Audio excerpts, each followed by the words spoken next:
O termo respiração pode ser utilizado de uma forma muito restrita, referindo-se só a um conjunto de reações metabólicas que acontece lá no interior da célula por intermédio da mitocôndria, que vai fornecer energia para todas as atividades metabólicas da nossa célula, ou seja, do nosso organismo. Mas quando a gente aumenta essa característica de respiração e a gente começa a se referir aqui a um conjunto de trocas gasosas que acontecem do ambiente atmosférico para com o sangue, aí a gente tem uma relação direta para um conjunto de órgãos que promove uma ventilação, que promove também a oxigenação do nosso organismo. Então, essa oxigenação que se dá pela inspiração e a liberação do gás carbônico via os nossos pulmões, aí nós temos a respiração pulmonar. Aqui, nesse momento, quando a gente começa a ver então o sistema respiratório, nós vamos ver a característica anatômica dos órgãos que formam esse sistema, como é que se dá o processo de trocas gasosas lá dentro dos alvéolos pulmonares e como esses gases se comportam em relação às nossas células para que a gente possa utilizar o oxigênio inspirado e o gás carbônico que será expirado e não será mais utilizado. Sendo assim, essa troca gasosa, então, ela ocorre então de maneira que a gente possa suprir a necessidade das nossas células para que lá no final do conjunto restrito da respiração se faça necessário então o gás como oxigênio, né, e a liberação do gás carbônico como resto metabólico. Só que a gente vai lembrar também que existe também uma série de funções que é dada ao sistema respiratório, não só a respiração, a troca gasosa. Vamos lá então para o nosso sistema respiratório. O nosso sistema respiratório é o sistema responsável, então, pela nossa respiração. Quando a gente fala em respiração, a primeira coisa que a gente tem que pensar na respiração são os dois atos fisiológicos que levam a esta respiração. Ou seja, a entrada e a saída de ar, porque agora nós vamos falar da respiração do tipo pulmonar, tá? Então, essa respiração, ela vai se dar de forma onde a entrada do ar, chamada de inspiração, é a que promove a entrada do chamado, olha lá, oxigênio, certo? Então aqui nós estamos trabalhando a inspiração. Depois nós temos a expiração, e a expiração é a saída do ar, que está levando o resto metabólico da respiração celular, que é o gás carbônico. Então nós temos a chamada expiração. Então olha lá, inspiração marca a entrada do oxigênio e a expiração a saída do ar levando o gás carbônico. Bom, então dois processos, inspiração, oxigênio, expiração, gás carbônico. A gente tem que lembrar que essa inspiração e essa expiração, ela só acontece por ação e auxílio de dois tipos de músculos. Um deles, presente só em mamíferos, que está aqui, ó, que é o músculo do diafragma. Tá? O músculo do diafragma é ele quem vai separar a parte torácica da parte visceral do nosso tórax. Tá? Então, percebam o seguinte, quando a gente tem a inspiração, o nosso pulmão, ele enche. Então, o diafragma, ele desce para dar espaço a esse ar que está entrando, certo? Então, ó, quando o diafragma está assim, ó, certo? Curvado. Quando o pulmão enche, ele empurra o diafragma, ó. O diafragma, ele contrai, certo? Inspiração. Quando fazer a expiração, ó, esvazia, o diafragma vai para cima. Inspira, desce. Sobe, expira, tá? Mas também tem o auxílio da musculatura do tipo intercostal, que são esses músculos do lado aqui das costelas, tá? Nessa musculatura intercostal, então pensem comigo, olha só, vou fazer dois movimentos aqui. Quando a gente faz a inspiração,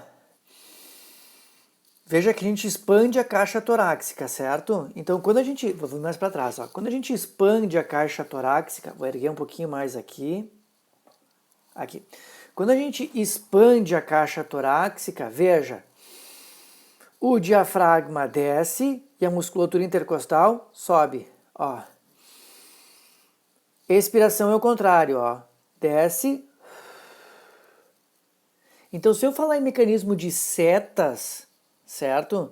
Quando a gente inspira, a seta do diafragma, ela vai ao contrário da musculatura intercostal. Agora, expiração. Agora elas se encontram, ó. Expiração. Certo? Então, olha lá. Inspira, setas ao contrário. Expira, setas vêm juntas, tá? Além disso, o pH, o sistema respiratório, a respiração vai ter outras funções. Funções essas que podem se dar pela regulação do pH. É ele quem auxilia na regulação da nossa temperatura, ainda mais nós que somos homeotérmicos, né? E ainda na respiração a gente acaba liberando água na respiração. É fácil de ver essa água. Por exemplo, quando a gente faz a expiração, é bem interessante porque a gente quando é frio sai vapor de água. É essa água aqui, ó, que a gente está liberando, ó, certo? Agora, outra coisa que a gente tem que lembrar são os órgãos que fazem parte do nosso sistema respiratório, tá? Então, aqui, parte superior, formando a nossa cavidade nasal, passando lá por trás da nossa boca a faringe, em seguida a parte inferior a laringe, descendo a nossa traqueia, que se ramifica para os brônquios e bronquíolos, promovendo as trocas gasosas dos alvéolos pulmonares dentro dos nossos sacos respiratórios, que são os pulmões, tá? Então essa é a parte relacionada, né, e bem entendida sobre a chamada, olha lá, respiração, tá? Então é bem importante lembrar desses pedacinhos aqui para a respiração. Na sequência do sistema respiratório, a gente vai ver agora os órgãos, as estruturas que fazem parte do sistema respiratório, bem como a sua função. Então, o mecanismo de inspiração e expiração característico e funcional do sistema respiratório, ele inicia, deixa eu pegar aqui, ele inicia aqui, ó, com as narinas, com o ar passando para a cavidade nasal, certo? O ar entrando para a cavidade nasal.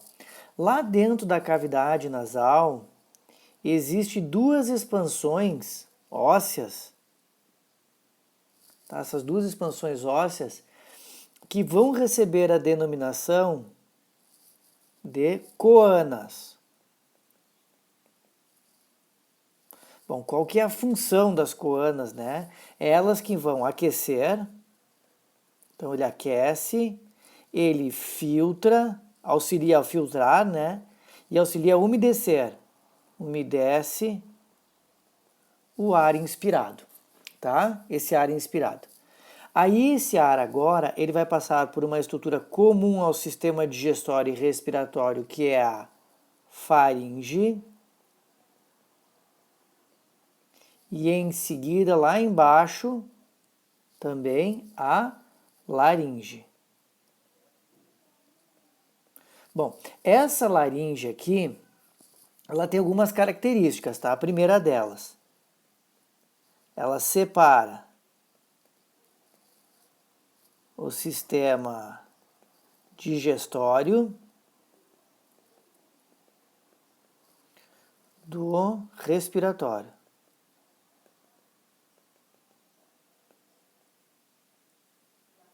Respiratório, tá? No sistema respiratório. Pois bem, depois de fazer isso, como é que ele separa isso? Ele separa por um conjunto, né, de peças cartilaginosas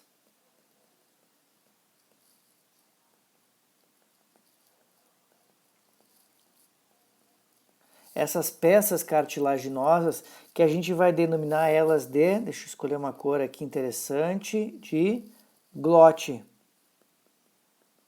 Tá?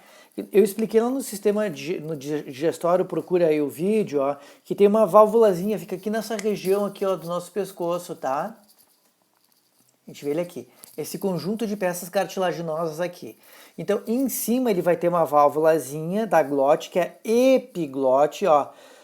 Quando aberto, estamos respirando, certo? Agora, quando ele fecha, sistema digestório. Tá? Então é ele que separa o sistema digestório do respiratório. Tá? Ali a gente também encontra na laringe, as nossas pregas vocais, tá? As pregas vocais, tá?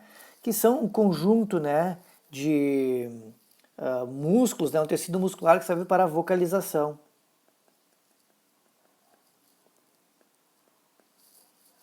Tá? Então tudo isso é característico para a laringe. Agora, essa primeira parte aqui que a gente acabou de ver, eu vou fazer uma outra separação aqui. Estou fazendo uma linha trastejada, porque eu vou separar, estou separando de uma forma bem grosseira, tá? Porque essa nossa primeira parte é o que a gente vai chamar de trato respiratório superior. O trato respiratório superior. Abaixo deles, claro, começando logo abaixo, né, a nossa glote, ele começaria aqui, certo? O que eu vou escrever agora é toda essa parte aqui, ó. Tá, eu só vou fazer a linha abaixo aqui. Seria a nossa, vamos lá, traqueia. A traqueia, deixa eu só trocar a cor aqui. A traqueia, ela apresenta a primeira característica, que são anéis cartilaginosos,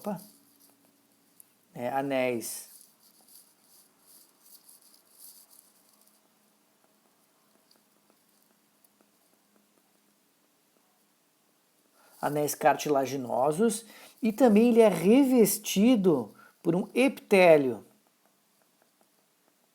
tá? Um epitélio ciliado. Tá? Qual é que vai ser a função desse epitélio ciliado? Limpeza. Porque o ar inspirado carrega junto com ele micro-organismos, esporos de micro-organismos, poeira, enfim. Então toda essa proteção aí vai ser dada a essa traqueia aqui, né? A traqueia ela se ramifica e vai formar aqui então os brônquios,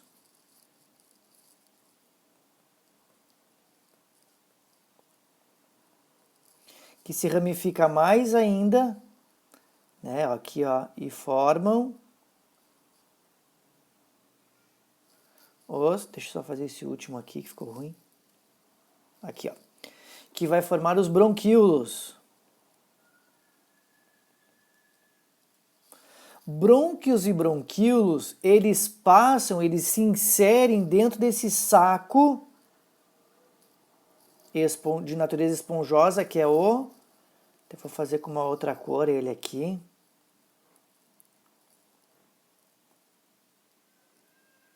Vou fazer com essa, vamos ver se fica bom. Com o pulmão, ó. Certo? Com o pulmão. Então, esse pulmão agora... Tá? Com o pulmão. Esse pulmão agora, o que a gente tem que lembrar dele que é importante também, tá? Do lado direito, certo? Nosso lado direito, então, o pulmão ele apresenta 3 lobos, ó. O lobo número 1, 2 e 3. E o do lado esquerdo só tem 2, que é o 1 e o 2. Por quê? Porque o coração é levemente inclinado para a esquerda, certo? Essa parte que a gente viu até aqui, então, essa parte inferior, abaixo da traqueia, né? Trato.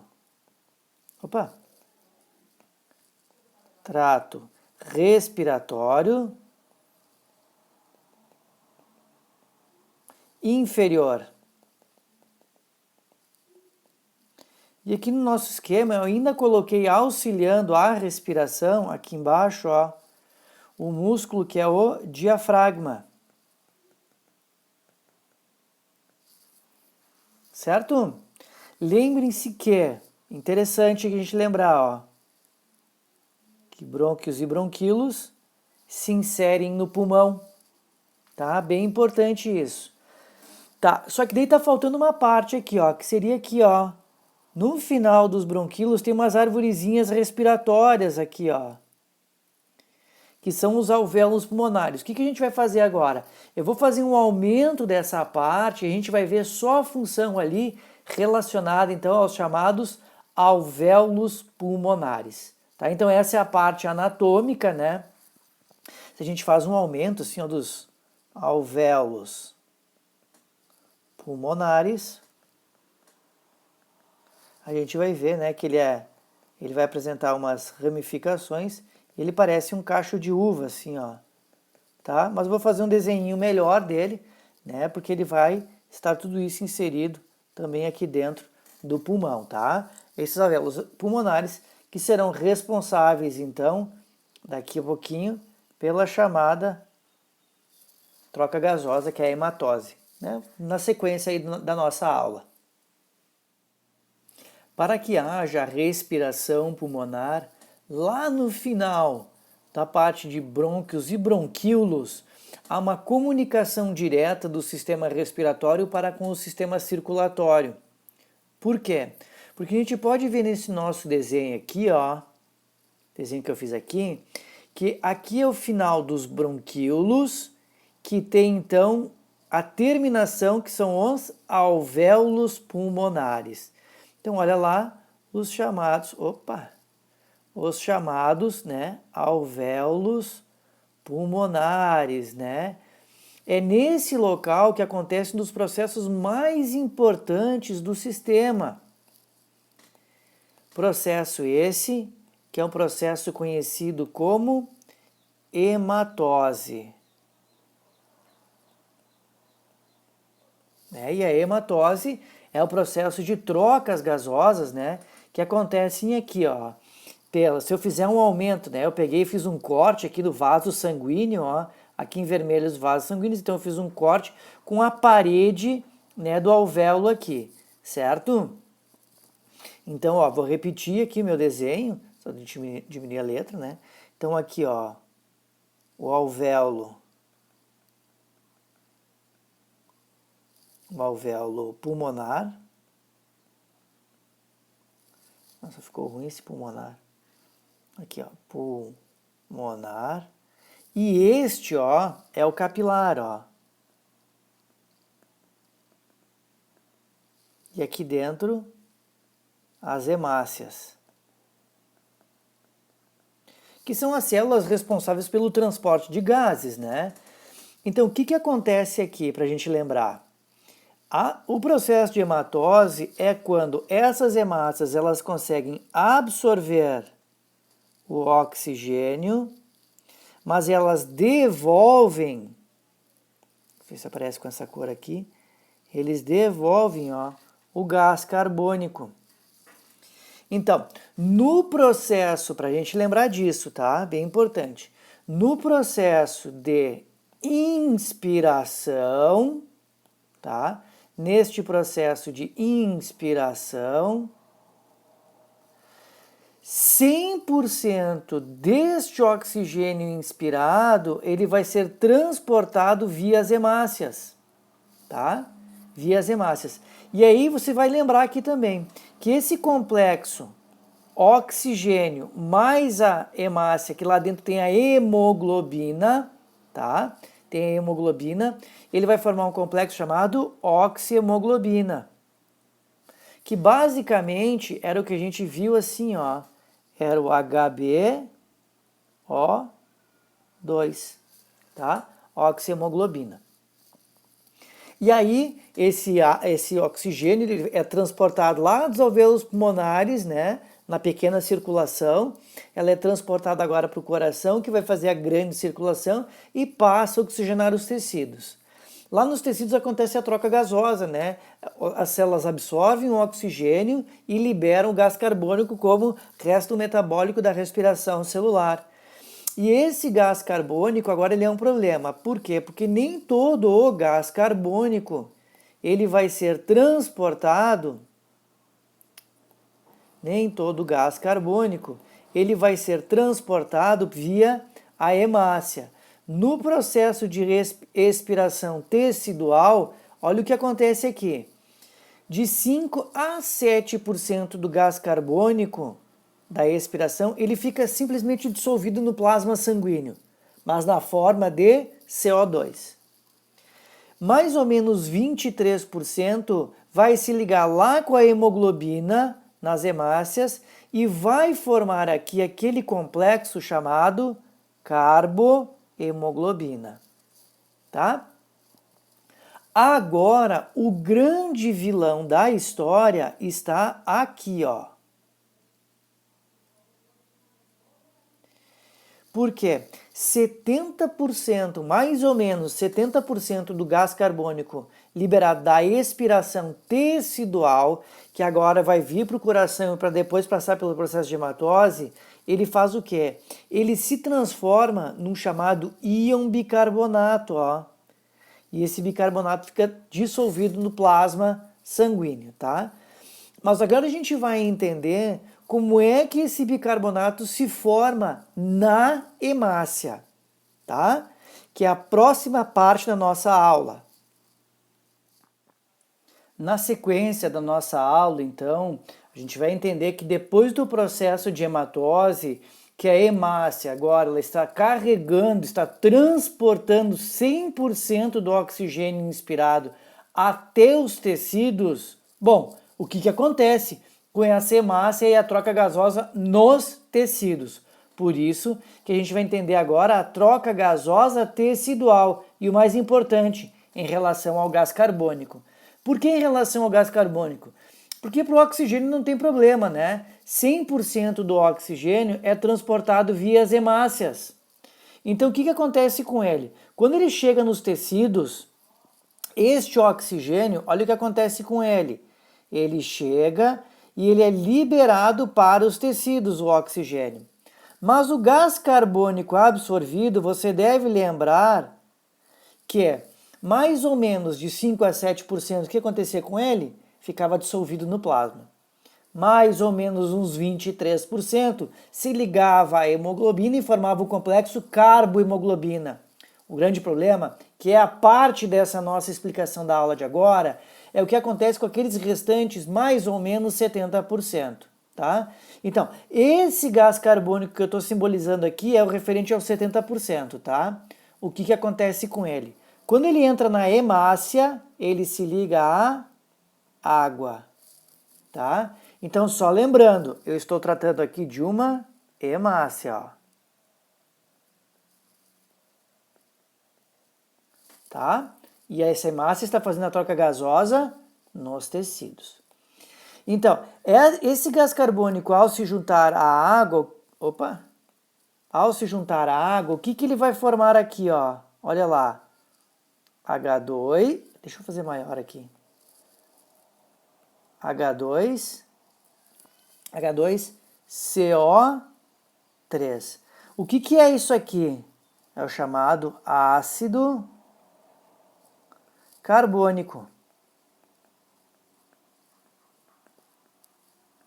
Lá dentro da hemácia, tá? O ácido carbônico. Eu posso deixar a hemácia formar ácidos lá dentro no seu citoplasma? Claro que não, porque isso influenciaria o seu pH. A gente sabe que existem enzimas que têm, não só algumas, mas todas, são influenciadas pelo pH do meio. Então, lá dentro da hemácia, existe uma enzima chamada de anidrase carbônica. Olha lá, a chamada anidrase carbônica. Qual que é a função da anidrase carbônica? promover a dissociação do ácido carbônico. Lembre-se, a anidrase carbônica está dentro da hemácia, não no citoplasma, dentro da hemácia. Aí, depois dessa dissociação, o que ele forma? Ele vai formar aqui o bicarbonato, né, o íon bicarbonato, mais hidrogênio livre. Só que esse íon bicarbonato, ele vai para onde? Ele vai para o citoplasma. E ele vai ser transportado via plasma sanguíneo, certo? Eu posso deixar esses íons hidrogênio livres lá no meio? Existe, então, um balanço iônico que vai acontecer aqui. Ó, vai entrar na hemácia, vai entrar na hemácia aqui o cloro para promover um balanço iônico, tá? Para as cargas positivas e negativas se anularem. Mas aí tu tá pensando nesse momento, e tá certo o teu pensamento, mas não vai formar ácido clorídrico? Vai derrubar ainda mais o pH? Claro que não. Existem alguns sítios de ligação do hidrogênio na hemoglobina, ó. Tá? Não deixando que ele se ligue com o cloro. Mas então o cloro e o hidrogênio eles fazem um tampão ali, um balanço iônico. Tá? Essas hemácias, o que acontece? Então agora isso aqui está sendo transportado até os alvéolos pulmonares. Quando ele chega no alvéolo pulmonar, o que acontece? Entra o íon bicarbonato, sai o cloro, se ligam novamente o bicarbonato e o hidrogênio, formando anidrase, formando o ácido carbônico, que se dissocia em gás carbônico e água, e o gás carbônico é expirado, tá? Mas isso aqui é o que está acontecendo nas hemácias, tá? Só lembrar, vou fazer mais uma observação aqui. A anidrase carbônica, a anidrase carbônica está na hemácia.